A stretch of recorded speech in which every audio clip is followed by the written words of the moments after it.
ओम शांति। ओम शांति।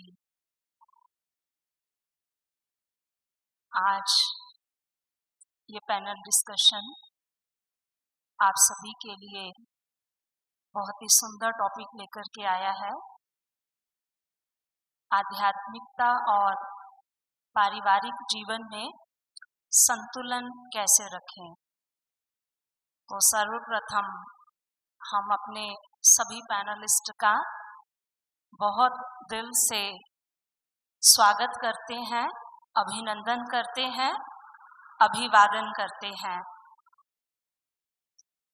हमारे सभी पैनलिस्ट के लिए हसरतों से हम आपकी राह सजाते हैं, सपनों की दौलत हम आप पर लुटाते हैं। ना कोई फूल है हमारे दामन में, पर आपके आने पर हम पलके बिछाते हैं, पलके बिछाते हैं। हम सभी पैनलिस्ट का पुनः धन्यवाद करते हैं। और सर्वप्रथम मैं अपने जो हमारे सीनियर शीलू दीदी हैं, मेन वक्ता, हमारी मेन पैनलिस्ट हैं, उनका थोड़ा सा आप सभी को परिचय देना चाहूँगी। 1960 में मात्र 12 वर्ष की आयु में आपको ये ईश्वरीय ज्ञान मिला और 69 में साइंस में आपने ग्रेजुएशन की, बीएससी की बॉम्बे यूनिवर्सिटी से, और उसके बाद आपने अपने जीवन को ईश्वरीय सेवाओं में समर्पित किया। प्रथम कुछ वर्ष आपने विदेश की सेवाएं की और उसके पश्चात आप पिछले लगभग 50 वर्षों से हेडक्वार्टर्स में अपनी सेवाएं दे रहे हैं। 80 देशों का आप अभी तक भ्रमण कर चुके हैं और मधुबन के अंदर जो योग शिविर की शुरुआत हुई वो सर्वप्रथम आपके द्वारा ही हुई। जो योग शिविर शुरू हुए मधुबन में वो आपने ही शुरू किए। और जो जागरण चैनल पर ब्रह्मा कुमारी का सबसे पहला जो शुरुआत हुई बाबा की सेवाओं की प्रत्यक्षता की, जो टीवी के द्वारा शुरुआत हुई, वो 90s में जी जागरण चैनल के द्वारा, आपके द्वारा ही वो शुरुआत हुई। और सबसे पहले जो वीडियो सीडीज भी बनी योग शिविर की, वो आपके ही द्वारा बनाई गई। और आपकी जो विशेषता है, आप जितनी न्यारी हैं उतनी प्यारी भी हैं और ज्ञान और योग के अध्ययन में आप अत्यधिक व्यस्त रहती हैं। और जो आज का हमारा टॉपिक है उसमें आप बहुत ही अनुभवी हैं। और शीलू दीदी जो पीस ऑफ माइंड हमारा चैनल है उसमें भी आपके समय प्रति समय लेक्चर्स आते हैं। और रेगुलर शाम को 7:30 बजे जो ओम शांति भवन में बाबा की मुरली सुनाई जाती है आपके द्वारा, तो शाम को 7:30 बजे पीस ऑफ माइंड चैनल पर वो रेगुलर आती है, जो आपके द्वारा सुनाई जाती है, रिपीटेड होती है वो। तो हम सभी शीलू दीदी का एक हाथ की ताली बजाकर पुनः स्वागत करते हैं, अभिनंदन करते हैं, अभिवादन करते हैं।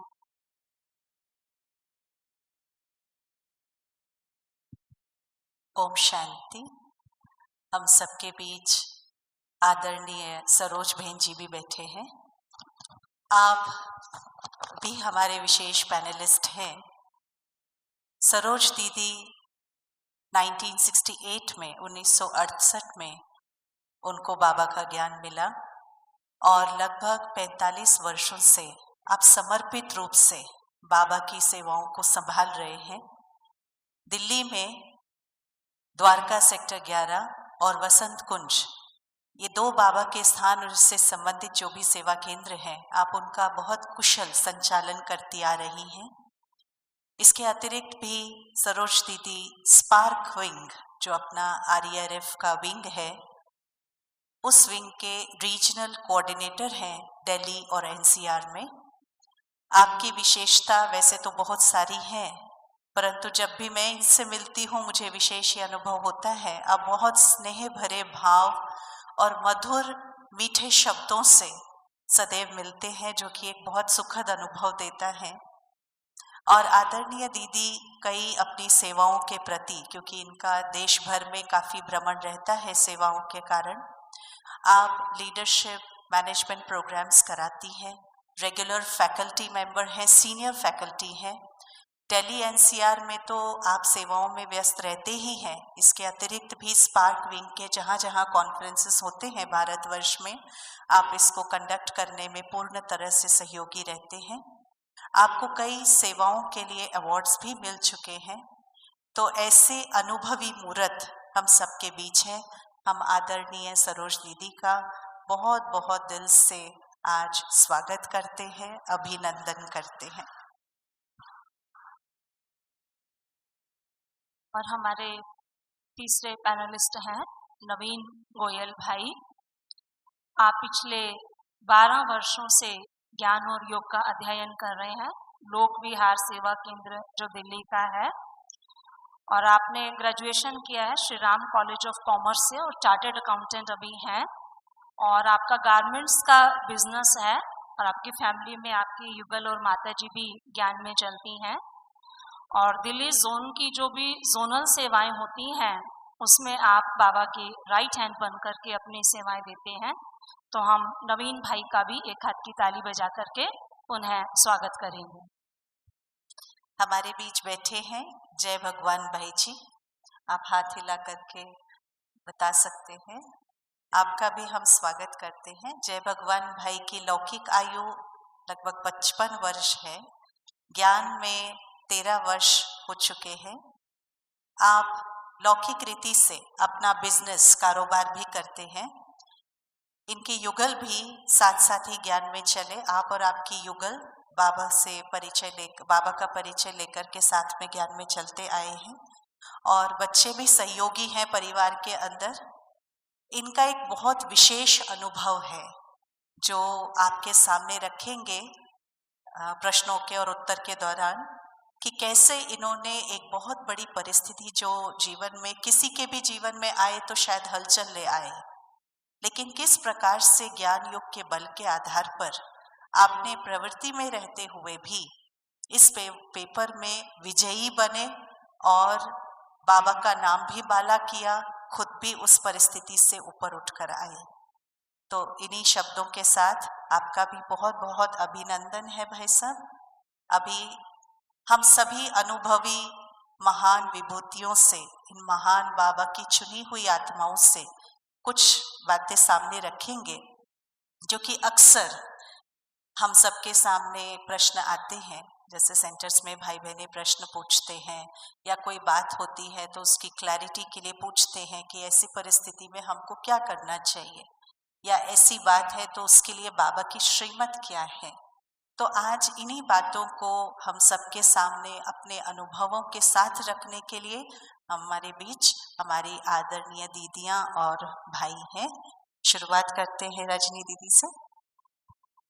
हमारी जो पहली पैनलिस्ट हैं शीलू दीदी, जिनको बाबा ने हर की पौड़ी का भी वरदान दिया हुआ है। शायद आप सबने पहले अनुभव सुना होगा, क्योंकि जब शीलू दीदी योग शिविर कराते थे तो बड़े दादी जी आपको कहीं बाहर सेवाओं में नहीं भेजते थे, क्योंकि जैसे आज आप देखते हैं सभी शिवानी बहन की डिमांड करते हैं, उस समय पर सभी शीलू दीदी की डिमांड करते थे। आज भी करते हैं, ऐसा नहीं है आज नहीं है, लेकिन उस समय सिर्फ एक शीलू दीदी ही थे जो मधुबन में योग शिविर कराते थे। तो बाहर की सेवाओं में दादी जी कहते थे नहीं, आपको मधुबन में ही रहना है। तो दीदी ने एक बार अव्यक्त बाप दादा को कहा कि बाबा आप तो कहते हैं कि बहती गंगा बनो, लेकिन मैं तो यहाँ पर ही रहती हूँ, बाहर कहीं जाती नहीं हूँ। तो बाबा ने कहा कि बच्ची तुम हर की पौड़ी हो, गंगा बहकर सब जगह जाती है, लेकिन बाकी सभी लोग हर की पौड़ी पर चलकर आते हैं, वो कहीं चलकर नहीं जाती है। तो ये आपको बाबा का विशेष वरदान मिला हुआ है। तो पहला प्रश्न दीदी जी से है कि दीदी जो प्रवृत्ति में रहने वाले भाई बहने हैं वो लौकिक अलौकिक का बैलेंस कैसे रखें, उसके प्रति बाबा की श्रीमत क्या है?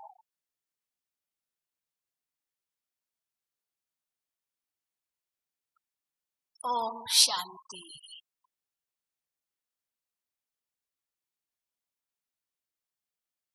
बाबा हम बच्चों को सदा यही श्रीमत देते हैं कि बच्चे लौकिक और अलौकिक को संवारना है। लौकिक और अलौकिक का बैलेंस रखना है, और जितना बैलेंस रखेंगे उतनी आपको ब्लेसिंग्स मिलेगी। लेकिन कैसे रखें, ये प्रश्न जरूर उठता है, क्योंकि अगर हम लौकिक की तरफ बहुत ध्यान देते हैं तो अलौकिक थोड़ा कम हो जाता है, और अगर अलौकिक की तरफ बहुत ध्यान देते हैं तो लौकिक कुछ कम हो जाता है। लेकिन दोनों का बैलेंस रखने के लिए विशेष बाबा कहते हैं एक तो बहुत बड़ा दिल चाहिए, क्योंकि हमें बाबा ये भी कहते कुछ छोड़ना नहीं है, कुछ भी छोड़ना नहीं है। ऐसे नहीं सब अपना परिवार, अपनी जिम्मेदारियां, अपना जो कुछ भी आपका लौकिक व्यवहार है वो सब छोड़ के यहाँ एक जगह आके बैठ जाओ, तो इसलिए छोड़ना भी कुछ नहीं है। लेकिन बाबा साथ साथ ये भी कहते हैं कि अब समय बहुत कम है, इसलिए समय कम होने के कारण कुछ नया जोड़ना भी नहीं है, क्योंकि अगर नया जोड़ेंगे तो और हिसाब किताब फिर ऐड होते जाएंगे, फिर उनको चुकता भी करना होगा। तो कुछ छोड़ना भी नहीं है, कुछ नया जोड़ना भी नहीं है, और फंसना तो कहीं भी नहीं है, क्योंकि हम अधिकतर देखते हैं लौकिक में हम मोह में फंस जाते हैं, और न सही तो माताओं में तो विशेष मोह तो होता ही है, कुछ अपना मेरापन भी आता है पुरुषों में। ये सब तो छोटी छोटी बातें आती है जीवन में, लेकिन बाबा कहते हैं तुम्हें कहीं भी फंसना नहीं है, क्योंकि ये सब अभी बहुत बड़ी जाल बनती गई है। तो हमने जैसे ये जाल बनाई, उस जाल को हमें ही खत्म करना है। हम निकल नहीं जाएंगे लेकिन उसमें रहते हुए भी न्यारा और प्यारा रहना है, क्योंकि केवल न्यारा रहेंगे तो भी पूरा निभा नहीं पाएंगे। तो निभाना भी है, छोड़ना भी नहीं है, नया जोड़ना भी नहीं है, फंसना तो कहीं नहीं है, निभाना है। तो इसलिए निभाने के लिए हमें न्यारा तो बनकर ही प्यारा बनना है। कई क्या समझते हैं कि हम पहले प्यारा बने फिर न्यारा बने, लेकिन बाबा कहते नहीं, न्यारा बनकर प्यारा बनो। तो ये न्यारा और प्यारा का बैलेंस बहुत जरूरी है, क्योंकि शिव बाबा के हम बच्चे हैं, शिव बाबा से हमारा सच्चा प्यार है। कल भी बाबा ने मुरली में कहा कि बच्चों को संभालो, लेकिन सच्चा जो प्यार है वो तो बाबा शिव बाबा के साथ ही हो। तो इसीलिए जो हमने लौकिक रचना रची है, उस लौकिक रचना की पालना तो करनी है, और कौन करेगा पालना, इसलिए वो भी करनी है, और न्यारा प्यारा होकर के बाबा की श्रीमत अनुसार चलना है। लेकिन इतना भी ध्यान रहे कि समय कम है, तो हमें अपनी भविष्य प्रारब्ध भी बनानी है, और भविष्य प्रारब्ध बनाने के लिए अवश्य हमें जो बाबा की श्रीमत है उस पर भी चलना है। तो ये हर वक्त कदम कदम पर ध्यान देने की जरूरत है। कुछ भी कहीं भी हमें ये कोई शिकायत न करे कि ये ज्यादा वहाँ चले गए हैं तो लौकिक का ध्यान नहीं रख रहे हैं। तो इसीलिए एक सुंदर बैलेंस बनाकर हम रख सकते हैं, न्यारा प्यारा होकर के अपना समय, श्वास, संकल्प, शक्ति सब सफल करते जाएं, और दोनों ये लोक भी हम सुहाना बनाए तो परलोक भी सुहाना बनाए, यानी वर्तमान भी श्रेष्ठ बनाए और भविष्य भी श्रेष्ठ बनाए। परिवार में रहते कैसे प्यारे हम रहें, अर्थात मिठास से बोले, कोई हमारे अंदर कोई विकृति न हो, कोई ऐसी कमियां न हो, कोई विकार न हो। तो ये सब अगर होगा तो अपने आप परिवार वाले भी खुश होते हैं, क्योंकि जिम्मेदारी भी पूरी निभाते हैं। तो ये सब बातें हम पूरा ध्यान रखेंगे तो लौकिक और अलौकिक दोनों को हम अच्छी तरह निभा सकेंगे, एक सुंदर बैलेंस रख सकेंगे। ओम शांति। हमारा दूसरा प्रश्न है आदरणीय सरोज दीदी जी से। दीदी, वैसे दुनिया में गृहस्थियों के लिए और प्रवृत्ति में रहने के लिए उनकी अपनी कुछ दिनचर्या चलती है, उठना, सोना, बैठना, भोजन करना, कारोबार में जाना, ऐसे उनकी अपनी कोई दिनचर्या होती है। परंतु बाबा ने ब्राह्मणों के प्रति ईश्वरीय मर्यादाओं के साथ एक दिनचर्या दी है। तो प्रश्न है, प्रवृत्ति में रहते हुए अलौकिक दिनचर्या को हम कैसे फॉलो करें? सुबह से लेकर शाम तक की अलौकिक दिनचर्या को स्पष्ट करें। ओम शांति। बहुत सुंदर प्रश्न है। हमें कुछ भी नया नहीं करना है, जो बाबा ने बताया है केवल उसे फॉलो करना है, उसका अनुसरण करना है। मुझे याद आता है कि बाबा ने एक अव्यक्त मुरली इसी पर ही सुनाई थी। तुम बच्चे जब से ब्राह्मण बने तुम्हारा मर्जीवा जन्म हुआ। तो आपके लिए दिनचर्या जो लौकिक वाले लोग हैं उनसे भिन्न होनी चाहिए।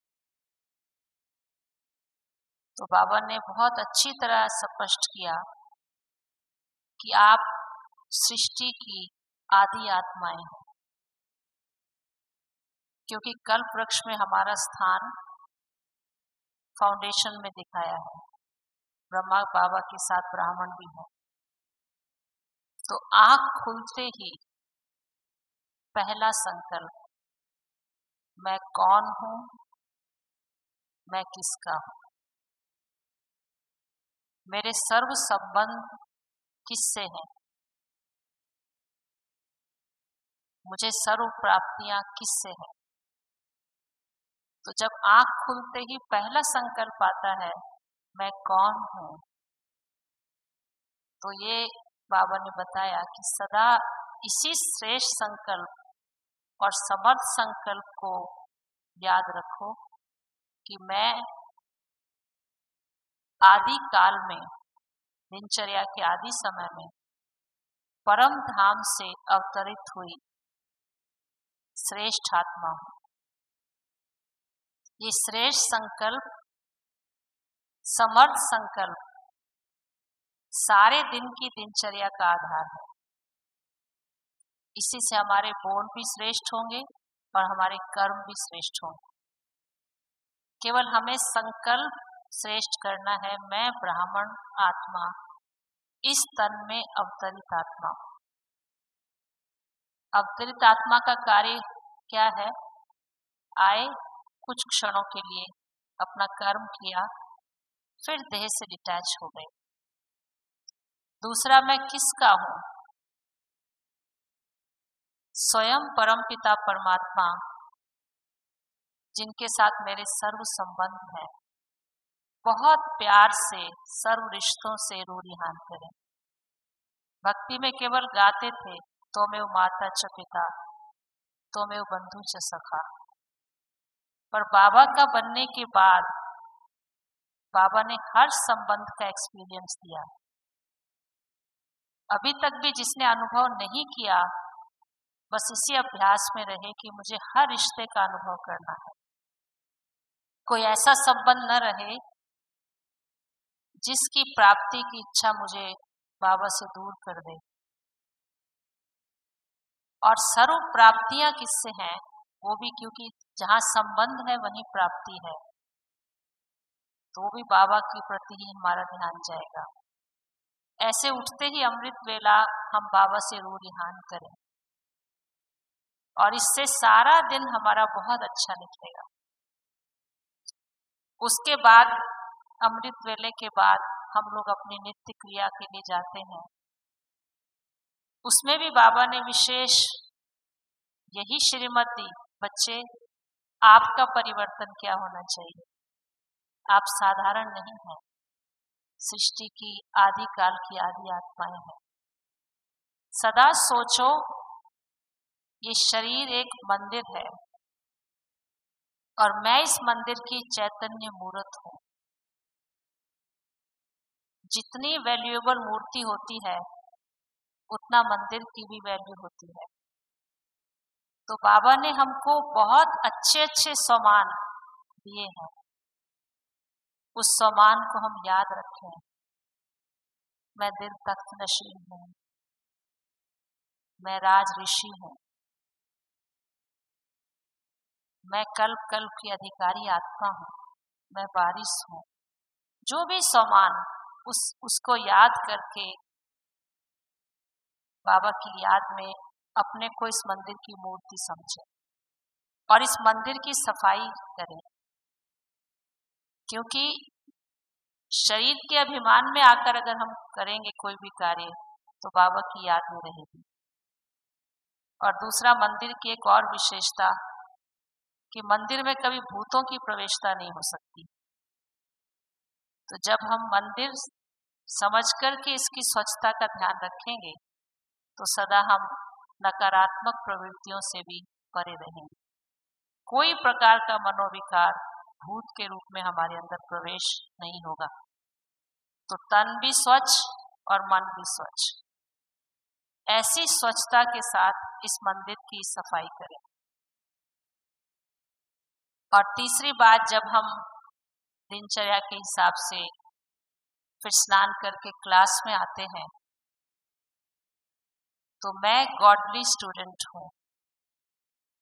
जैसे कोई अच्छी यूनिवर्सिटी से पढ़ता है, हायर स्टडीज़ के लोग बाहर जाते हैं, उनको बहुत नशा रहता है कि मैं इस यूनिवर्सिटी से पढ़ा हुआ हूँ, मेरा ये प्रोफेसर है। पर मेरा शिक्षक वो है जिसका कोई शिक्षक नहीं है। स्वयं सर्वशक्तिवान परम पिता परमात्मा मेरा शिक्षक है। गॉड्स वर्शंस मेरी पढ़ाई है। एक एक बोल अमूल्य है, पद्मों की कमाई कराने वाला है। अगर मैंने गॉड्स वर्शंस का एक बोल मिस किया तो बोल मिस नहीं किया, पद्मों की कमाई से वंचित रह गई। इतनी वैल्यू देकर हमने इस पढ़ाई को करना है, इतनी वैल्यू हो। सदा एक्टिव, अलर्ट, एक्यूरेट, अटेंटिव। ऐसा नहीं है कि हम अपने हिसाब से बैठे हैं, सुप्रीम टीचर हमको पढ़ा रहे हैं।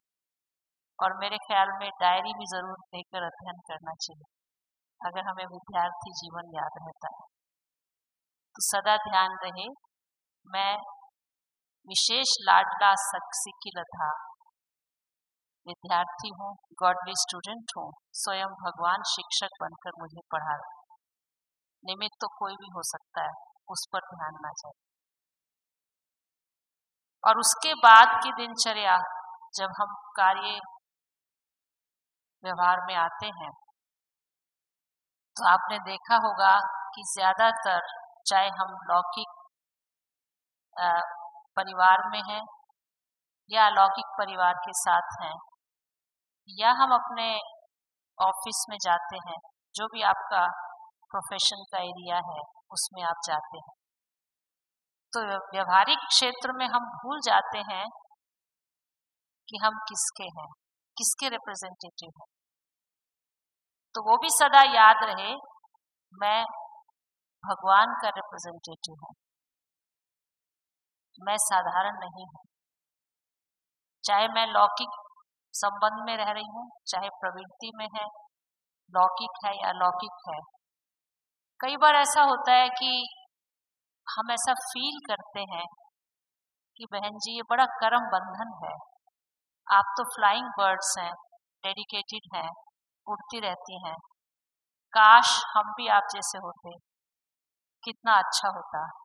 अब तो चाहते हुए भी हम सेवाएं नहीं दे सकते, बस यही संकल्प उन्हें खुश रहने नहीं देता। लेकिन बाबा ने कहा जो बच्चा जहाँ भी है, जिस भी पार्ट में है, जो भी उनका रोल है, बहुत अच्छा है, बहुत अच्छा है, बहुत अच्छा है। केवल एटीट्यूडनल चेंज लाना है, अपनी मनोवृत्ति में परिवर्तन लाना है कि ये कर्म बंधन नहीं, ये सेवा का संबंध है। जैसे अभी हम सोचते हैं कि मेरे 4 बच्चे हैं, मेरा युगल है, ये न सोच के इन 4 आत्माओं की, 5 आत्माओं की सेवा के लिए बाबा ने मुझे इस सेवा स्थान पर निमित्त रखा है। ये घर नहीं है, ये सेवा स्थान है। ये कर्म बंधन नहीं है, ये कर्म संबंध है। कर्म संबंध समझकर सेवा करेंगे तो डबल लाइट स्थिति का एक्सपीरियंस होगा, परेशानी से मुक्त हो जाएंगे। ठीक है ना? क्योंकि सोच से ही सब कुछ होता है। काम व्यक्ति को नहीं थकाता, सोच भारी करती। तो आप देखेंगे वही प्रवृत्ति में आपके लिए सब काम हल्का हो जाएगा। आपको ऐसा फील नहीं होगा कि आप बंधन में हो, बल्कि आप बंधनों से मुक्त हैं। चाहे आप ऑफिस में भी कार्य कर रहे हैं, वहां भी यही सोचना है, क्योंकि बाबा ने बहुत अच्छी बात कही थी कि तरह तरह के संस्कार वाली आत्माएं आपके पास आएंगी कार्य क्षेत्र पर भी। तो ये प्रश्न उठता है कि सबके साथ टिपिकल नेचर जिसकी है उसके साथ हम कैसे करें? तो बाबा ने यहाँ तक कहा अति पाप आत्मा है, अति अपकारी आत्मा है, बगुले जैसी उसकी वृत्ति है।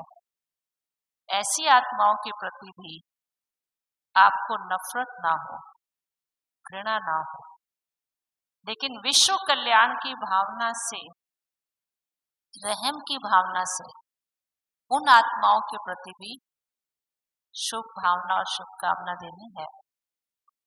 और पाप की गोद में इन आत्माओं को लाना है। ये भी आत्माएं बाबा से अपना अधिकार लें। ऐसी शुभ भावना अगर हम रखेंगे तो हमारा ये संकल्प उनकी मनोवृत्ति को भी परिवर्तन करेगा। तो ये बाबा ने ये भी दिनचर्या में बात कही थी, बच्चे ध्यान रहे, कैसा भी कोई है, कैसा मतलब कैसा भी, हम ये प्रश्न न करें कि हाँ बाबा आपने कहा तो है but not so easy.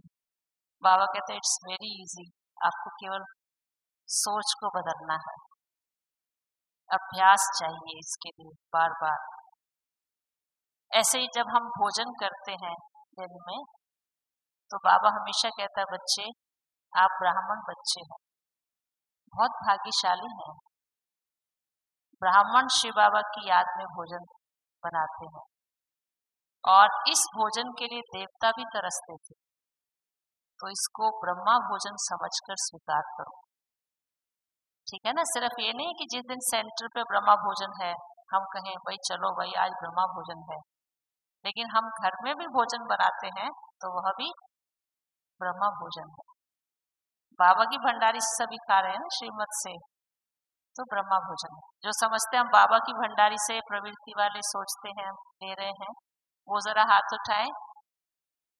Very good, 100% marks होंगे। अगर ऐसा सोचेंगे शिव बाबा भोलानाथ का भंडारा भरपूर, काल कंटक सब दूर।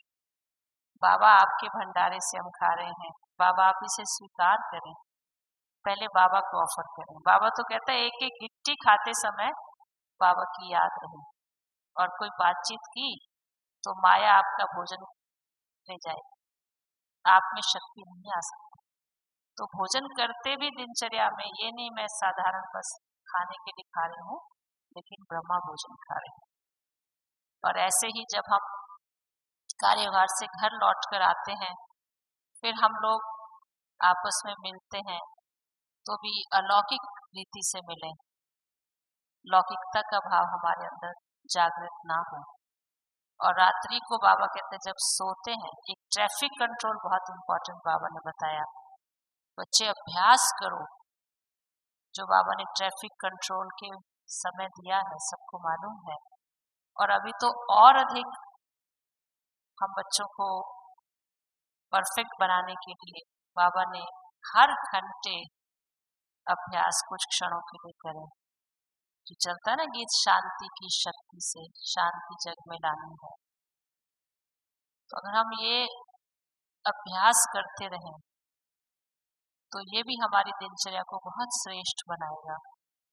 और ये बीच बीच का अभ्यास अजपा जाप जो बाबा कहते हैं ना, उसमें हेल्प करेगा। और अंत में एक बाबा के सिवा और किसी की याद नहीं है। इसी से कांस्टेंट रिमेम्बरेंस बढ़ेगी। और रात्रि जब हम सोते हैं तो सोते समय बाबा ने कहा पूरी दिन की दिनचर्या का चार्ट बाबा के सामने रखो। भाई आज आपने जब व्यवहार में आए श्रीमत के अनुसार किया, कोई संकल्प बोल या कर्म मर्यादा के अगेंस्ट तो नहीं हुआ। कितना बाबा की याद रही, किसी को सुख दिया। इस प्रकार का कुछ चार्ट हम मेंटेन करें और बाबा को हम जरूर अपना चार्ट, जब हम दृढ़ संकल्प करते ना बाबा आज हम ये करेंगे, तो कई बार हम उसके अकॉर्डिंग नहीं कर पाते। तो नर्वस नहीं हो जाना है, घबराना नहीं है। ठीक है बाबा, मैंने आपको संकल्प आपको दिया था, पर आज मैं 10% पास रही, मैं आपका फिर से अटेंशन दूंगी और मैं आपकी एक्सपेक्टेशंस को पूरा करके दिखाऊंगी बाबा। ऐसे संकल्प के साथ हम रात्रि को सब कुछ सब तरफ से समेट कर बाबा की याद में सो जाएं। और सोचना क्या है कि मैं आत्मा इस देह रूपी गाड़ी को बिस्तर रूपी गैरेज में छोड़कर बाबा की गोद में विश्राम करती हूँ। सवेरे उठें, गैरेज से गाड़ी उठाएं और फिर बाबा के कार्य क्षेत्र पर आए, बाबा की याद। Om Shanti. Thanks a lot Saroj दीदी का। जैसे अभी सरोज दीदी ने कहा कि भोजन को भी क्या समझ करके खाएं, ब्रह्मा भोजन समझ करके खाएं। घर में भी हम ब्रह्मा भोजन खा रहे हैं। तो मेरा अगला प्रश्न शीलू दीदी से है। दीदी, जैसे योगी जीवन के 4 पिलर्स हैं, उसमें से एक शुद्ध अन्न भी है। तो जब हम बाबा के बनते हैं, इनिशियल स्टेजेस पर हम अन्न की शुद्धि तो करते हैं, लेकिन फिर बाबा थोड़ा और आगे बढ़ाता है कि बच्चे योग युक्त भोजन खाओ। तो वो योग युक्त भोजन क्या है, कैसे हम भोजन को योग युक्त बनाएं, अन्न की शुद्धि का थोड़ा और हम आपसे डिटेल चाहेंगे। जैसे बाबा कहते हैं कि बच्चे पतितों के हाथ का भी नहीं खाना है। अब जो प्रवृत्ति में रहने वाले हैं, पहले उन्हीं रिलेटिव्स का वो खाते हैं, फिर ज्ञान में चले और उनको कहें कि नहीं अब हम आपका नहीं खाएंगे। तो वो कैसे उस अन्न की शुद्धि का बैलेंस बना के रखे और इसका क्या महत्व है और इसको पालन न करने से क्या कोई नुकसान भी होता है, थोड़ा सा आप इस बारे में क्लैरिटी देंगे।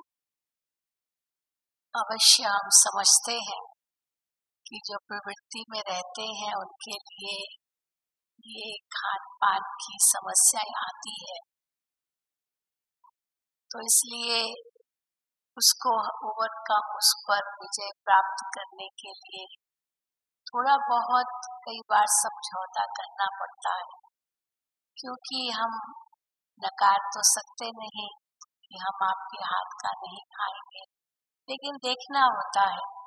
अब बेटे की शादी हुई, बहू घर में आई, तो कई बार हमने देखा है माताएं बहुत प्यार से कहती है कि चलो मैं सबके लिए भोजन बनाऊंगी, और सभी बड़े खुश होते हैं, भोजन खाते हैं क्योंकि माँ ने बनाया है।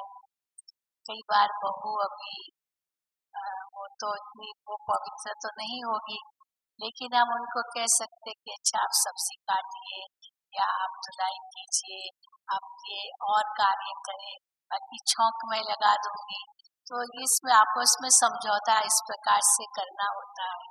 और जब ऐसे समझौता करते तो बहू भी समझ जाती है कि नहीं हमारी सास बनाएगी और बाकी तो मैं इनको मदद करूंगी। तो एक तो ये एक तरीका है, और दूसरा तरीका ये भी है कि हम बनाते हैं और वो बाकी सब स्वीकार करते हैं। लेकिन कई बार ऐसे भी होता है कि माँ इतनी वो पवित्रता की धारणा नहीं करती और बेटा ज्ञान में चलता है। तो मुझे याद है एक बार कई कुमारों की भट्टी चली थी, तो कुमारों ने दादी जी से पूछा था कि दादी जी ये समस्या है हमारी, तो हम क्या करें, क्योंकि माता पिता तो ज्ञान में नहीं है और हम आ गए हैं, कुमार है, ज्ञान में है, तो माँ के हाथ का खाएं या न खाएं। तो दादी जी ने बड़ी सभा में कुमारों को कहा कि चलो और किसी का न खाओ, लेकिन अपनी माँ के हाथ का जरूर खाओ। दादी ने उनको कहा था, क्योंकि अगर आप अपनी माँ के हाथ का नहीं खाएंगे तो कितना दुख होगा उनको।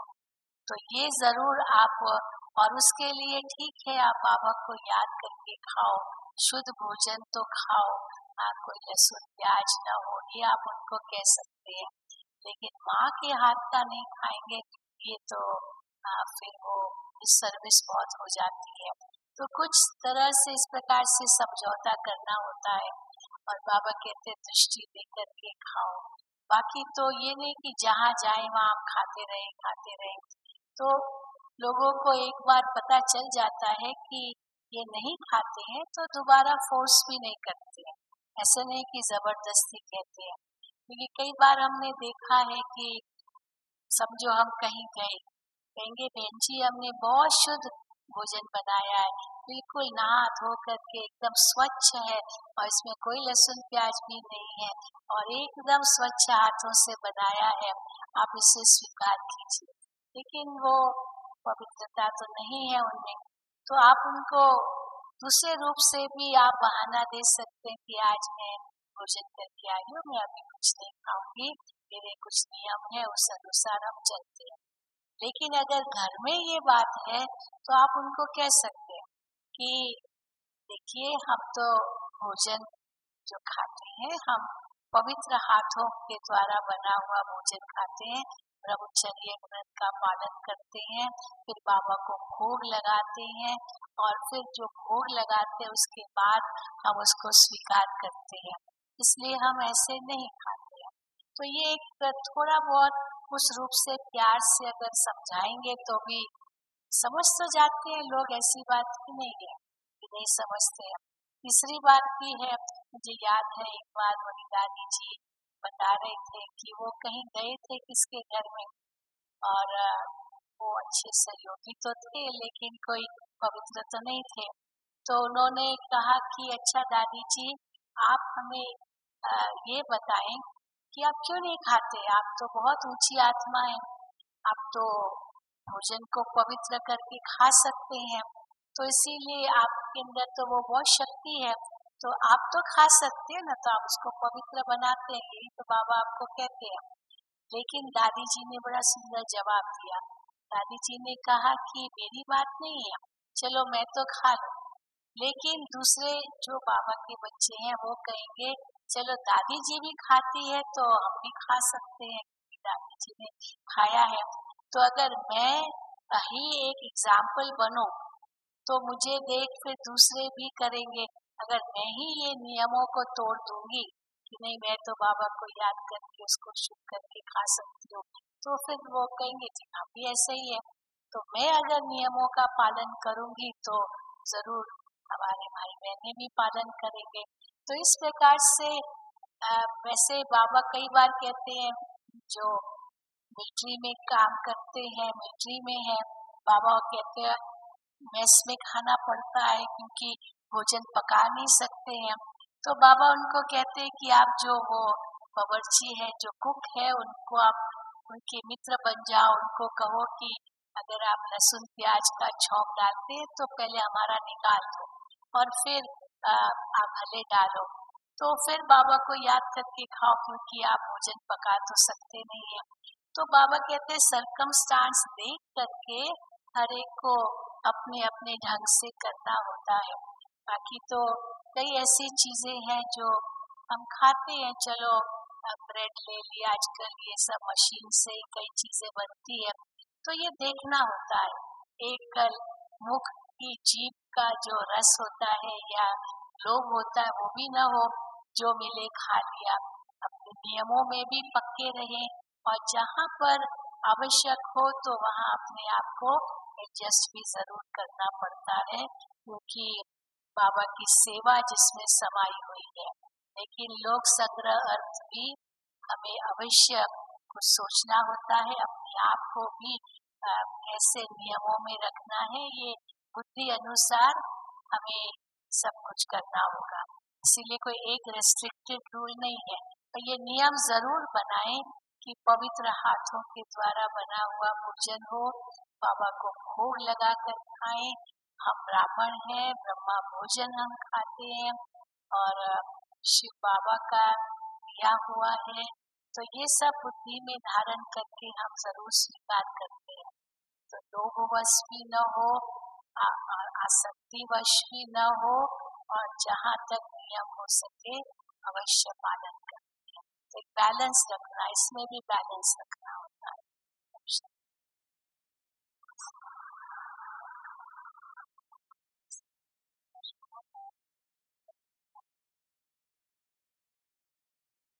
इसमें दीदी एक प्रश्न और है, जैसे अभी आपने कहा कि हम मजबूरी में मशीन मेड चीज़ें खा सकते हैं, लेकिन कई हमारे भाई बहनें जो हैं वो ये सोचते हैं कि मशीन मेड चीज़ें रेगुलरली भी हमको अलाउड हैं। इज इट राइट और नॉट कि हम रेगुलर खाएं या मजबूरी रेगुलरली में नहीं खाना चाहिए, लेकिन कोई बहुत ही कारण है, जैसे बाहर रहते हैं, बाहर गए हैं, टूर पर गए हैं और कोई रास्ता ही नहीं है, तो फिर जरूर ले ले, बाकी ऐसे नहीं रेगुलर बना ले, ये जरूर हम ध्यान रखें। थैंक यू दीदी। और अभी हम सबके बीच में नेक्स्ट पैनलिस्ट हैं नवीन भाई। इसमें एक बात और शायद भगवान भाई जी शेयर करना चाहते हैं। जो दीदी ने बहुत सुंदर तरीके से बाबा की श्रीमत हम सबके सामने कैसे प्रैक्टिकल हम उसको लागू कर सकते हैं बताया, तो भगवान भाई जी का एक अनुभव है जो अपने जीवन में प्रवृत्ति में रहते हुए कैसे शुद्ध अन्न की धारणा को मजबूती से पकड़कर चल रहे हैं, और वो कारोबार में भी है, परिवार में भी है, रिश्ते नातों में भी है, परंतु बाबा के ब्राह्मण बच्चे भी हैं। तो हम आपसे संक्षिप्त में सुनना चाहेंगे कि आप कैसे पालन करते हैं। नहीं, एक बात मैं इसमें भी ऐड कर सकती हूँ, जहाँ पर अभी कुछ नहीं है तो फल भी खा सकते हैं। कई ऐसे हैं कितने दिनों तक केवल फ्रूट पर रहते हैं, तो ये भी हमारे भोजन का एक हिस्सा है, तो फ्रूट भी ले सकते हैं। तो इस प्रकार से एडजस्ट तो करेंगे। ओम शांति। जैसे दीदी ने बताया दादी के लिए भोजन खा सकती थी, ऐसे ही महात्मा बुद्ध का एक वर्णन आता है। उसके काफी सारे जैसे भिक्षुक थे, तो वो भिक्षा लेने जाते थे, तो एक वेश्या ने उनकी भिक्षा में कुछ मांस डाल दिया और वो महात्मा बुद्ध के पास आकर के बोले कि ये मिला है। तो महात्मा बुद्ध ने क्या किया, जो मिला है वो खा लो। तो महात्मा बुद्ध ने बोला कि जो मिला है वो आप खा लो। तो उसके बाद सारे उन्होंने वो मांस खा लिया, तो सारा धर्म ही जो था वो बुद्धिस्ट सब मांस मिट्टी खाने लगे। इसलिए दादी ने जो कहा कि अगर मैं खा लूंगी तो सारे ब्राह्मण लोग भी खाना शुरू कर देंगे, तो इसलिए एक बड़े के खाने से ही सारे में ये असर आ जाता है। अभी मैं अपना एग्जाम्पल बताता हूँ। मेरा एक ऑपरेशन होना था, गले का ऑपरेशन होना था। हमने जैसे इधर पीतमपुरा रहते हैं, वो साउथ में था हॉस्पिटल। वो ऑपरेशन में बोले वहाँ पे 10 दिन रहना पड़ेगा, आपको हॉस्पिटल का खाना पड़ेगा। ज्ञान में आए हुए 1 साल हुआ था मुझे उस समय। तो मैंने कहा मैं हॉस्पिटल का तो नहीं खाएंगे खाना, क्योंकि भोजन की शुद्धि कर चुके थे हम। मैं और युगल दोनों साथ साथ ज्ञान में चले थे। तो फिर वो युगल थी, कहती थी कि मैं घर पे रहूँगी या हॉस्पिटल में रहूँगी, खाना बना के लाऊंगी या कैसे करूँगी। तो वो मेरे को सेंटर पे लेके चले गए लोक बिहार।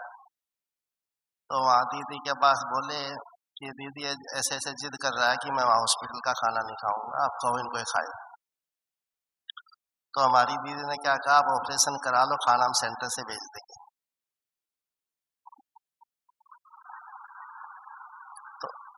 तो उसके बाद उसका रिजल्ट क्या हुआ, हमने एक पास के हॉस्पिटल राजीव गांधी में भी दिखाया और वहाँ से चेंज होकर के हमारा मन पास के हॉस्पिटल में ही ऑपरेशन कराने का बना। हम रात को जा कर के देखना कितनी कमाल है, बाबा की धारणाएं पर अड़िग रहने से कितना फल उसका प्राप्त हमको होता है। तो हम शाम को खाना घर से खा करके गए, रात को हॉस्पिटल में सो गए जा करके 9 बजे। उन्होंने टेस्ट वेस्ट किए, सवेरे ऑपरेशन कर अगले दिन सवेरे ऑपरेशन कर दिया।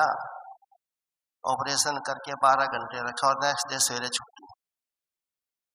तो कितना सारा जो था पैसा बचा, परेशानियां बची और हमारी धारणाओं में कितना बल है, उसका प्रत्यक्ष फल हमको ये प्राप्त हुआ। माना ना समय ज़्यादा लगा, ना पैसा, ना परेशानियां। नहीं तो दूर होते धारणाएं टूटती और पैसा भी ज़्यादा लगता 10 दिन रहने से। तो पास के खाने की आवश्यकता ही नहीं पड़ी मुझे हॉस्पिटल में। ओम शांति। अच्छा, अभी हम सबके बीच आदरणीय नवीन भाई भी हैं। आप भी प्रवृत्ति में रहते हैं और कारोबार भी करते हैं, रिश्ते नातों में रहते हैं। जैसे आप सबकी दिनचर्या होती है ऐसे आपकी भी है। आप कई वर्षों से ज्ञान में चल रहे हैं और आपसे हम पूछना चाहेंगे कि जीवन में जब भी परिस्थितियां आती हैं तो क्या ऊपर नीचे तो सबके जीवन में होता है, तो आपके जीवन का कोई ऐसे विशेष अनुभव हो जिसमें कोई ऐसी परिस्थितियां आई हो और आप ज्ञान और योग के बल पर उस परिस्थितियों पर विजय प्राप्त किया हो, कोई ऐसा अनुभव हो तो जरूर हम सबके सामने रखें। ओम शांति। ज्ञान में लगभग 12 वर्ष हुए चलते हुए। इस जर्नी के दौरान ये देखा कि जैसे बाबा कहते हैं कि बच्चे माया पेपर लेने आती रहती है और आप जितना तेज चलना चाहेंगे माया भी उतनी ही तेजी से पेपर लेने आपके पास आएगी। तो 2017 में मेरे साथ एक ऐसी ही सिचुएशन आई। मेरा लौकिक में गारमेंट्स का बिजनेस है, तो मेरे वेयर हाउस के अंदर फायर हो और वो आग इतनी भयानक थी कि लगभग सब कुछ जल गया उसके अंदर। मैं शायद 30 साल से बिजनेस कर रहा था, but whatever I was doing till that all came to me. लेकिन मैं जब वहाँ पर देखा ऑपरेशन फायर फाइटिंग ऑपरेशन लंबा चलना था, आधे घंटे के बाद मैं वापस आ गया और वापस आके बाबा के कमरे में बैठ गया। लगभग रात के 3 सवा 3 बजे का वक्त होगा और योग करने बैठ गया। मुझे ऐसा फील हुआ कि बाबा कह रहे हैं बच्चे नथिंग न्यू, जो हो रहा है आपकी परीक्षा की घड़ी है, चलते चलो। मुझे ऐसे लगा बाबा मुझे अपने साथ मुझे बाहों में लिए हुए हैं, तो वो सीन आंखों से हट गया। उसके बाद जैसा कि लौकिक में होना था, सिंस प्रॉब्लम बड़ी थी तो वो प्रॉब्लम चलनी ही थी। लौकिक रूप से व्यापार का लेना देना सब रूटीन का काम है, लेकिन बहुत हल्के में उसको मैंने पार कर लिया। और उससे लगभग 1 महीना पहले ही मैं बाबा से मिलन मनाने आया था यहाँ पर और बाबा से रूबरू मिला था। तो जैसे अनेकों भाई बहन मिल रहे थे तो बाबा ने मुझसे पर्सनली पूछा कैसे हो, ठीक है?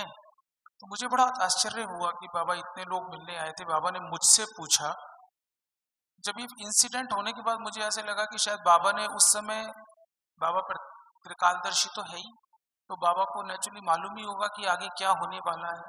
बाद में मुझे ऐसा आभास हुआ कि शायद बाबा उसी समय मुझसे उस समय आथत दे रहे थे, पूछ रहे थे, मेरी संभाल कर रहे थे। तो कदम कदम पर ये महसूस होता है कि बाबा सदा साथ हैं और जब भी परीक्षाएं आती हैं हमारे को उनको मजबूत होकर उन परीक्षाओं को फेस करना है और आगे बढ़ते जाना। कभी मन में ये समय क्वेश्चन ना आए कि मेरे साथ ही ऐसा क्यों हुआ। हमें ये मान के चलना है कि यदि परीक्षा बड़ी आ रही है तो इसका मतलब बाबा हमें आगे बड़ी क्लास में लेके जाना चाहता है, इसलिए कठिन पेपर आ रहे हैं। ओम शांति। देखिए, वैसे तो जीवन में बहुत सारे परिस्थितियां आती हैं जब कभी कभी हमारी कोई चीज़ गुम हो जाती है। मुझे याद है एक बार सेंटर पर एक माता आई थी और उन्होंने कहा, दीदी आज मैं सेंटर आ रही थी तो रास्ते में मेरी छोटी सी कानों की जो बूंदें होती हैं गोल्ड की, वो गुम हो गई। थोड़ा समय हलचल हुई, फिर उसके बाद बाबा को याद किया, फिर नेक्स्ट डे वो मिल भी गया था। तो ऐसे तो छोटी मोटी चीजें गुम हो जाती हैं, कोई लॉस हो जाता है, हम अपने को संभाल लेते हैं। पर मैं समझती हूँ नवीन भाई जी ने आपको, इन्होंने बताई तो नहीं है स्पष्ट में, लेकिन मुझे भी अभी पता चला वो जो लॉस हुआ था वो कोई छोटा मोटा लॉस नहीं था, वो करोड़ों में था। और जब करोड़ों का नुकसान हो और उस समय ऐसी हलचल पैदा करने वाली परिस्थिति में भी आप बाबा के पास जाकर बैठे, योग युक्त हुए और उस परिस्थिति को अपने मन के अचल अडोल स्थिति से संभाला, हम समझते हैं ये बहुत ही प्रशंसा योग्य है। आप सदा ऐसे शक्तिशाली बने रहें। अब हमारा अगला प्रश्न होगा सरोज दीदी जी से। दीदी, बाबा सबके लिए श्रीमत देते हैं कि पुरानी दुनिया से बेहद का वैराग्य रखना चाहिए। एक तपस्वी वैरागी होते हैं, परंतु चाहे अलौकिक में हो चाहे लौकिक में, आज विशेष हम प्रवृत्ति के लिए पूछेंगे पुरानी दुनिया से वैराग्य क्या होता है और इसको हम प्रैक्टिकली लागू कैसे कर सकते हैं। समाज में रहते हैं, प्रवृत्ति में है, सबके बीच में है, साधन भी प्रयोग करना पड़ता है, बहुत कुछ होता है। तो ऐसे में हम वैरागी कैसे बने और वैराग्य का तात्पर्य बाबा का क्या है? क्या सब कुछ छोड़ दें, भूल जाएं, क्या करें?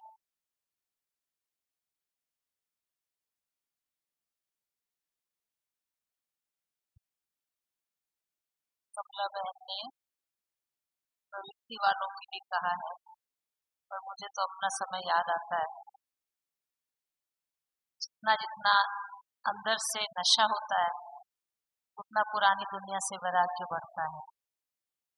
जब हम सेवा में आए थे तो 1976 में हमको JNK में भेजा गया सेवा पर, और वहाँ पर क्योंकि हम दिल्ली के रहने वाले थे तो हमें कोई पहाड़ी स्थान का एक्सपीरियंस नहीं था, क्या कितना डिस्टेंस होगा, क्या होगा। और कश्मीर कहते हैं भारत का स्वर्ग मानते हैं, ऐसा कहते हैं। पर मुझे दिल से बस एक ही नशा रहता था कि भगवान धरती पर आ चुका है, और उसके अलावा और कुछ दिखाई नहीं देता था, कुछ भी। कहीं जाना है घूमने के लिए कोई पूछता था, ऐसा नहीं है कि कोई मुझे ऐसी स्थिति थी, लेकिन जिसको कहते हैं disinterest, I don't have any interest in this world, ऐसे अंदर से आता था। और मेरे ख्याल में मैं कभी वहां रह के गई भी नहीं पर्पस की घूमने। शीलू दीदी बहुत ध्यान से सुन रहे हैं, क्योंकि आप भी मेरे से पहले अनंतनाग में वहाँ क्लासेस करा के आए थे, और इतना ज़्यादा एक्सपीरियंस इनका था कि वहाँ के जो कश्मीरी लोग हैं वो तो वाइब्स लेते हैं, वाइब्रेशन से फिर आगे बढ़ते हैं। तो मेरे को जब कहा गया कि आप अनंतनाग की सेवा पर जाएं, तो इन्होंने मुझे एक संकल्प आया कि इतनी एक्सपीरियंस शीलू दीदी, कहाँ राजा भोज कहाँ गंगू तेली, इनके बाद मैं क्या उनको सुनाऊंगी। फिर दूसरा संकल्प ये भी आया, बाबा से मैंने कहा बाबा आप भेज रहे हैं, आपके मन में क्या प्लान है। बाबा ने कहा कि पहले तो शीलू दीदी ने उनको क्लासेस कराई, अब आपके माध्यम से भगवान स्वयं उनसे बात करेगा, आप चिंता न करें। और मैंने महसूस किया, मैं गई तो वहाँ पर क्लासेस जब होती थी तो लोग कहते थे कि आप थॉट रीडर हैं क्या, अभी हम सोचते ही हैं और उसी विषय पर आप बात करना शुरू कर देते हैं। अब तो हमारे मन में कोई प्रश्न भी नहीं रहता। तो जैसे जैसे हम वहाँ, अनंतनाग एक जगह थी, नागबल स्थान था। नागबल का मतलब है, नाग मतलब चश्मे, बल मतलब स्थान, चश्मों का स्थान। चारों तरफ से चश्मे बह रहे होते थे और हम बीच में क्लास के जाते थे, पर मैंने तो चश्मों की तरफ कभी देखा भी नहीं। ऐसे कोई साइट सीन्स नहीं, सीधा जाना। और उस समय क्योंकि कोई दरी वगैरह भी नहीं होती थी, बैठ जाना फर्श पे और क्लासेस कराना, और उसके प्यार में एकदम से हो जाना। और उन्होंने मेरे से पूछा था कि शीलू दीदी आपकी बड़ी बहन है क्या? मैंने कहा हाँ मेरी बड़ी बहन है। ये भी अंदर की बात है, तो अच्छी बात है। किसी अच्छे के साथ रिलेशन कहा जाए तो खुशी होती है।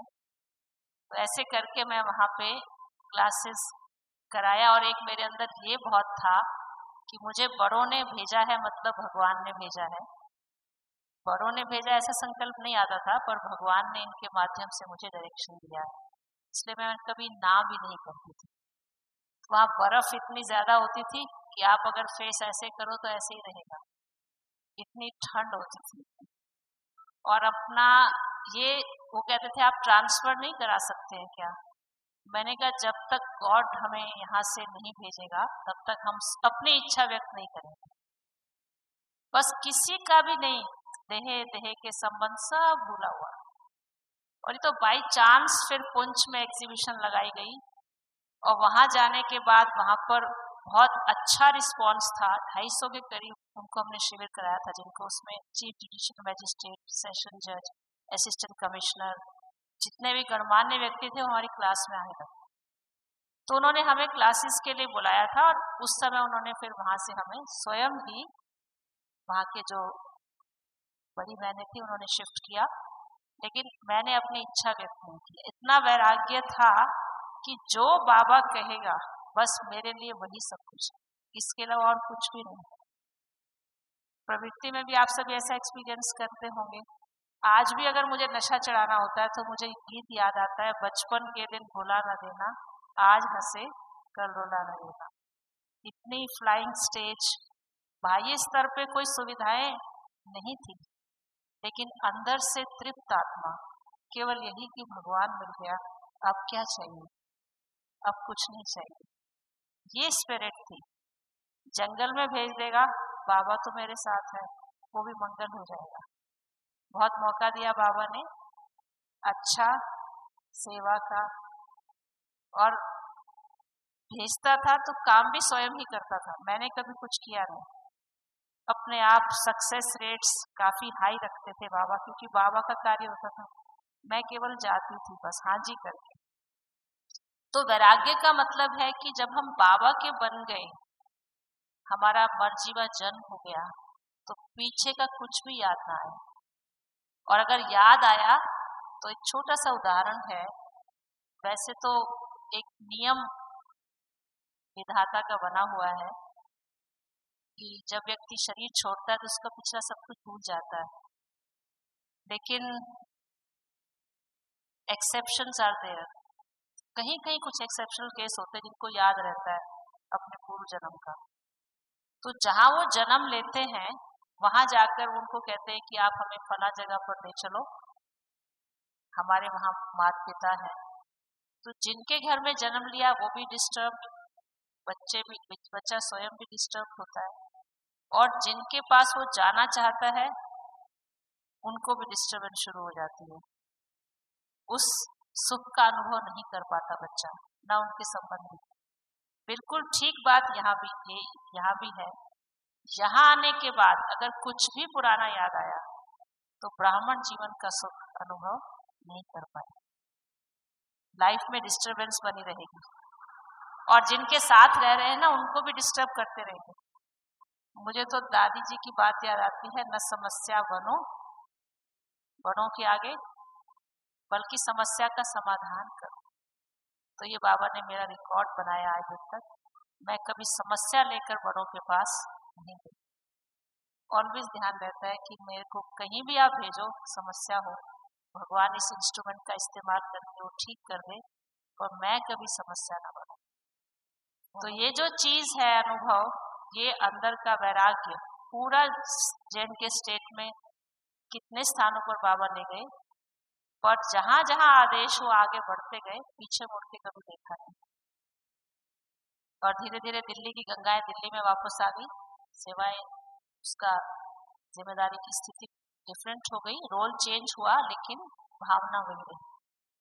तो जो भी पुराना संकल्प, बोल, कर्म, संबंध, व्यवहार, या हमारा जो भी हमारा रीति नीति है, बाबा कहता है वो सारा कुछ एक्टिविटी, उस सब में परिवर्तन आना चाहिए।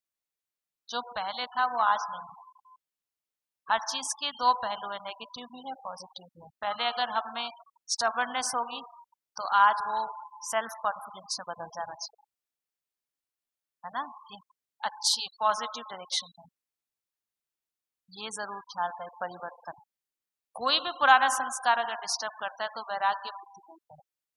और कोई भी व्यक्ति वस्तु वैभव आकर्षित न करे।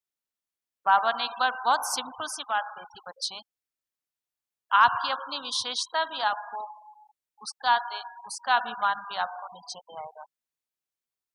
आपको बाबा ने दी है, आप में नहीं दी है, बाबा ने आपको दी है। ये प्रभु प्रसाद है।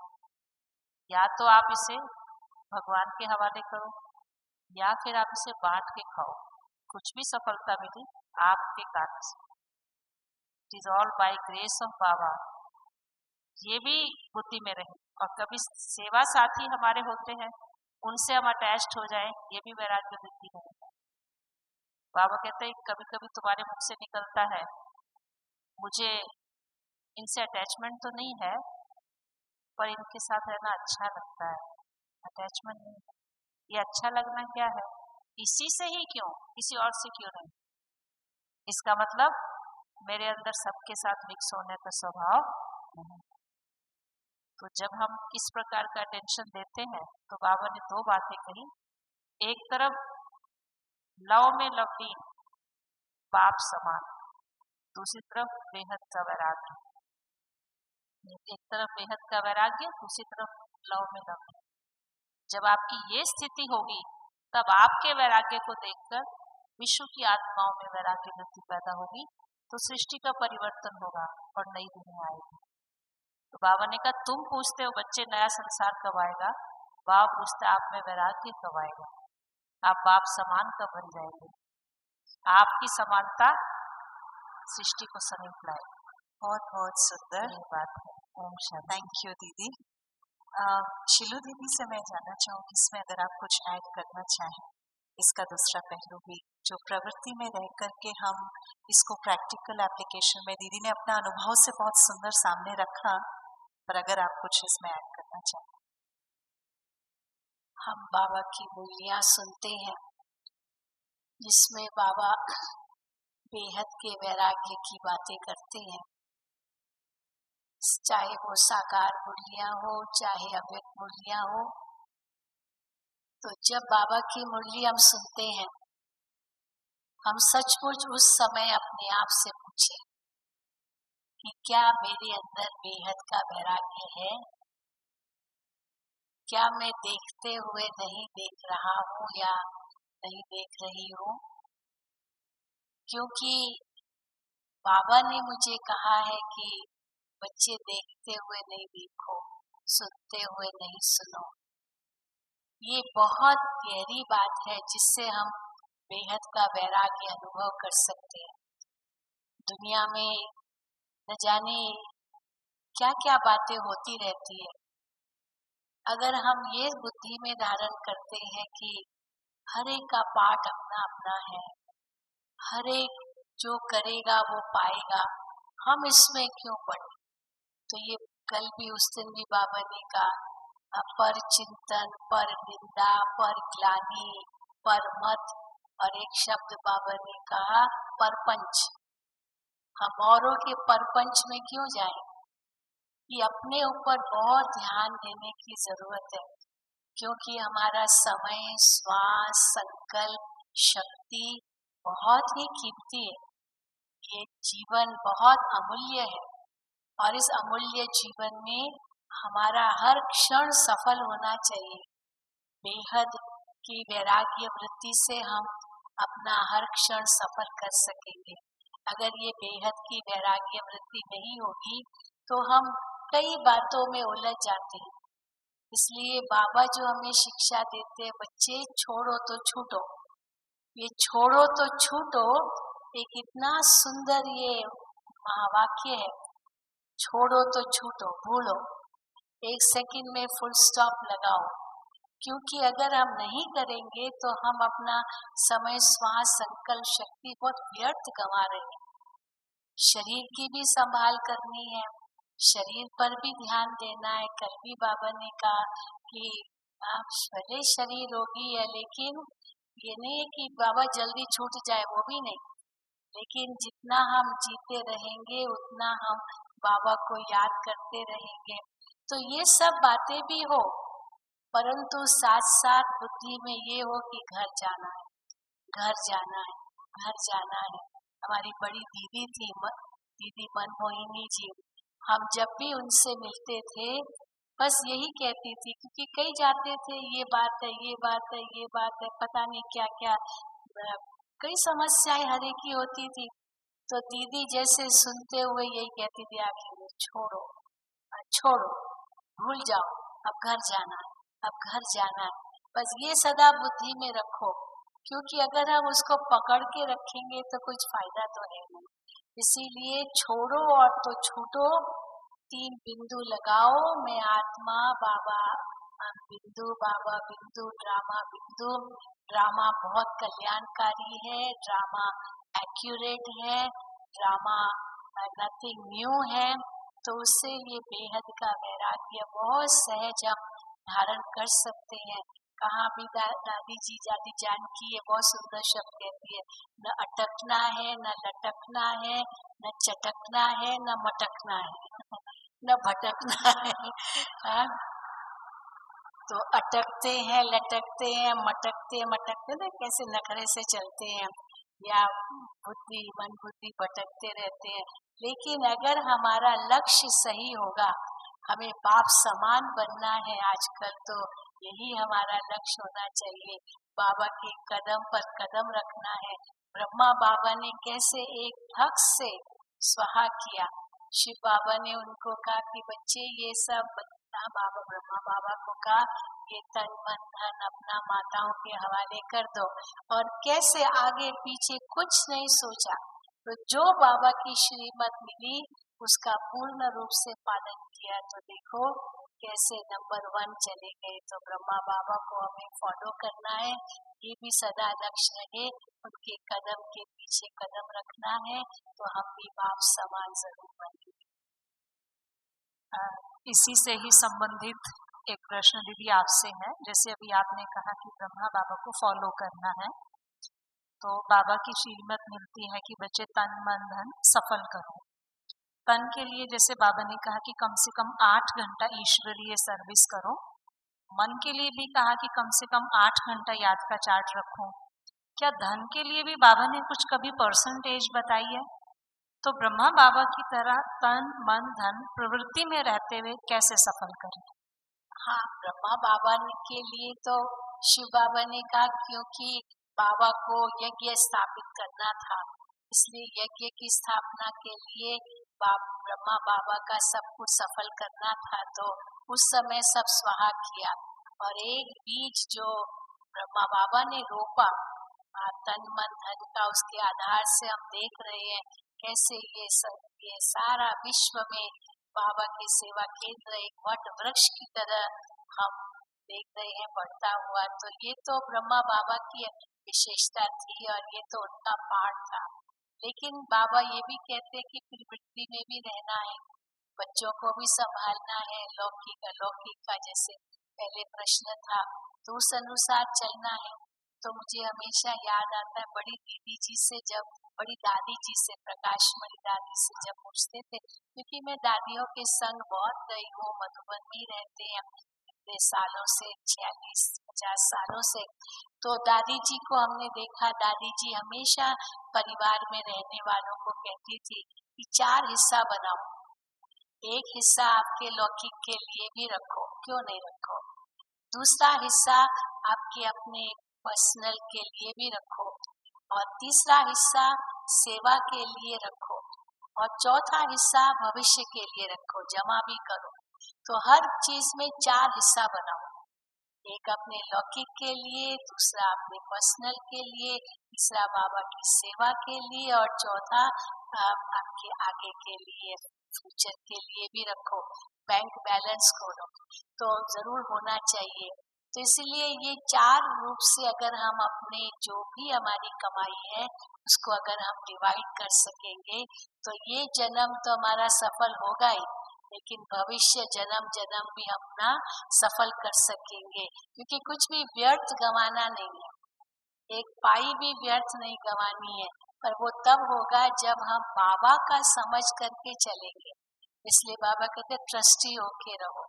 तो ट्रस्टी होके रहना माना ये बाबा की श्रीमत है, 4 भाग में बांटो।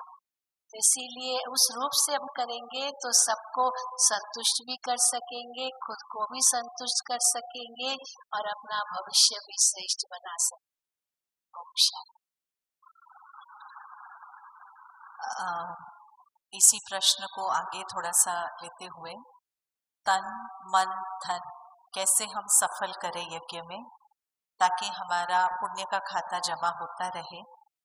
मैं भगवान भाई जी से पूछना चाहूंगी, आपने किस प्रकार से अभी तक के ब्राह्मण जीवन में रहते हुए बाबा की श्रीमत फॉलो करते हुए प्रवृत्ति की जिम्मेवारियों को निभाते हुए तन मन धन को कैसे सफल किया, और इसमें तन से मन से या धन से संबंधित कोई विशेष आपका अनुभव हो तो वो जरूर हम सबके सामने रखें। ओम शांति। करीब आज से 13 वर्ष पहले जब मैं ज्ञान में नहीं था उस समय तो कैंसर हुआ,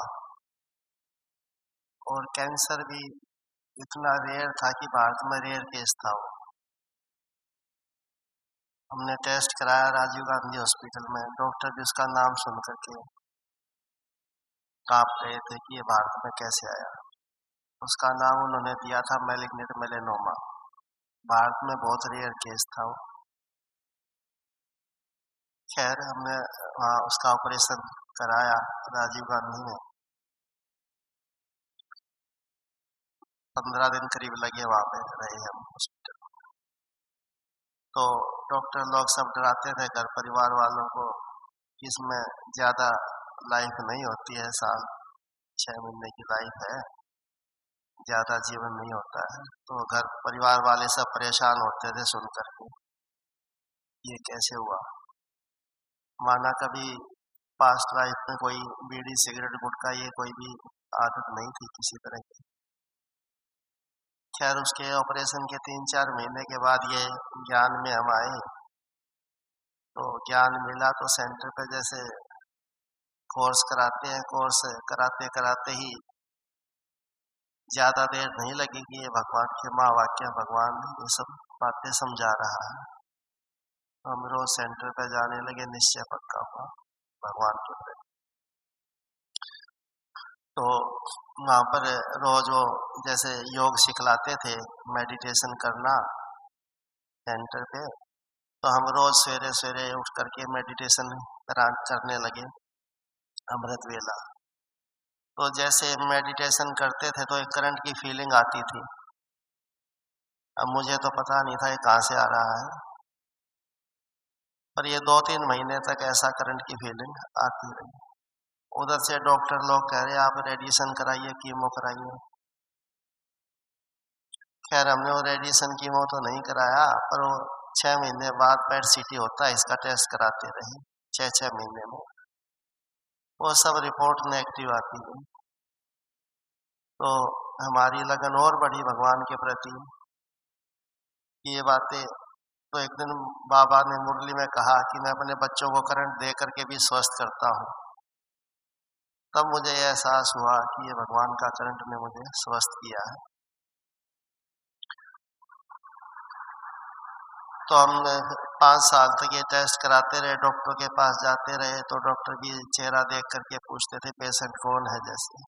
तो बाबा ने ये करंट दे करके मुझे कितना स्वस्थ जीवन दिया है, माना तन स्वस्थ कर दिया उसने बिल्कुल। ना रेडिएशन की जरूरत पड़ी, ना कीमो की जरूरत पड़ी। और 5 साल बाद बोले कि अब जाओ आप फ्री हो, आपको कुछ नहीं होने वाला है। तो आज करीब 13 साल हो गए। तो 13 साल में कोई भी किसी भी तरह की कोई ऐसी बीमारी कोई नहीं आई है। तो बाबा ने स्वस्थ शरीर किया और उसके पीछे रोज हम जैसे मुरली में सुनते थे, बाबा रोज सुनाता है किसकी दबीली धूल में किसकी राजा खाए किसकी चोर लूट मिले। तो साथ साथ अपना जो धन भी था वो भी सारा सफल करते गए, कराता गया बाबा। जैसे बड़ों ने जैसे कहा यज्ञ में ये चाहिए ये चाहिए, तो हमने कभी ना नहीं किया किसी बात को भी, चाहे कितना भी सहयोग करना पड़ा यज्ञ में तो हम करते गए। तो बाबा कहता भी जहाँ धन होगा वहाँ मन होगा, तो धन लगा मन लगा तन लगा। तो सारा काम जो था बाबा की श्रीमत से दिनचर्या हमारी एक्यूरेट हो गई। कभी सौकत में भी नहीं सोचा था कि भगवान ऐसे बैठ पढ़ाता होगा, ऐसे बातें करता होगा, और हम सोच भी नहीं सकते थे कि इतना जीवन में ऐसी दिनचर्या हो सकती है। सवेरे 3 बजे उठ करके रात के 10 बजे तक कभी थकावट महसूस ना हो। पास्ट का जीवन तो सारा ही ऐसा ही रहता है जैसे बिना ज्ञान के। तो उसके बाद बिजनेस भी सारा बहुत अच्छा हुआ। बिजनेस में भी कोई कभी कर्जा लेने की आवश्यकता नहीं पड़ी किसी से, और कितनी सारी शक्तियाँ ज्ञान से आई हैं, परखने की शक्ति, निर्णय करने की शक्ति। कभी ऐसा भी नहीं हुआ बिजनेस में कहीं कोई पैसा कहीं रुका हो या कोई व्यवहार गलत किसी ने किया हो, ऐसी भी कोई सिचुएशन व्यापार में भी नहीं है। व्यापार में भी बहुत अच्छा चलता गया और सब परिवार वाले भी सब सहयोगी होकर के रहे, किसी भी तरह की कोई परेशानी नहीं आई। और धन भी जो था जैसे बाबा कहता है कि सफल करो, समय नाजुक दौर में जा रहा है, अंतिम अवस्था आ गई है, तो इसलिए हमको ये बैलेंस जो था ना अलौकिकता की तरफ ज्यादा रख करके चलना चाहिए। लौकिक की तरफ कब जो था अलौकिक की तरफ कब जीवन की यात्रा समाप्त हो जाए किसी का भी पता नहीं है। इसलिए समय को देखते हुए हमको अपना तन मन धन सब ईश्वरीय कार्य में सफल करेंगे तो अंत समय हमारा कुछ भी याद नहीं आएगा एक बाबा के सिवाय। ओम शांति। बहुत बहुत धन्यवाद हमारे सभी पैनलिस्ट का। उन्हें आप सभी ताली बजा करके सभी पैनलिस्ट का धन्यवाद करेंगे। ज़रूर आप सबने बहुत अच्छी अच्छी बातें हमारे अनुभवी वक्ताओं से, पैनलिस्ट से सुनी होंगी, सीखी भी होंगी और आगे उनको फॉलो भी ज़रूर करेंगे। अंत में जैसे आप सबने अनुभव सुने और हमारे और भी बहुत सारे ऐसे भाई बहनें हैं जिनके भी अनुभव ज्ञान योग के बहुत अच्छे अच्छे हैं, लेकिन समय की सीमा को देखते हुए हम आज का ये पैनल डिस्कशन यहीं पर ही वाइंड अप करते हैं। और जाते जाते आपसे एक बात ज़रूर कहेंगे कि यकीन नहीं तुझे तो आजमा के देख ले, एक बार तू ज़रा मुस्कुरा के देख ले, जो ना सोचा होगा तुझे मिलेगा वो भी, एक बार अपने कदम बढ़ा के देख ले, बढ़ा के देख ले।